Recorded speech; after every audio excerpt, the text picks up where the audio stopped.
ఏ విధంగా అయితే ఉరుకొస్తున్నా చూడండి. 3 కార్లు వేసుకొని జర్నలిస్ట్ శంకర్ పైన, వైఆర్టీవీ రంజిత్ పైన వారిని పూర్తిసారి చంపడానికి అయితే కొండలరెడ్డి ప్రయత్నాలు చేశాడు. ఇక చూడండి ఎట్లా ఏ విధంగా ఓవర్టేక్ చేస్తూ ఉన్నారో.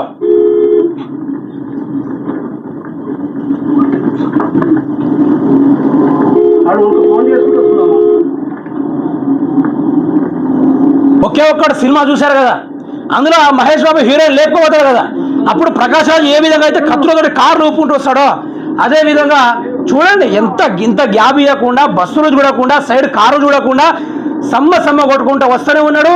వచ్చి వీళ్ళని ఓవర్టేక్ చేస్తూనే ఉన్నాడు. ఇంత దారుణమైన పాలన తెలంగాణ రాష్ట్రంలో శాంతి భద్రతలు లేకుండా జర్నలిస్టు పైన ఫోకస్లు పెట్టడం ఇక రేవంత్ రెడ్డిగా చూశారు కదా. కొండలరెడ్డి అనుచరులు, కొండలరెడ్డి కార్లు ఎట్లా తిరుగుతా ఉన్నారు, ఆపణని ఏ విధంగా చెప్తా ఉన్నారు చూడండి.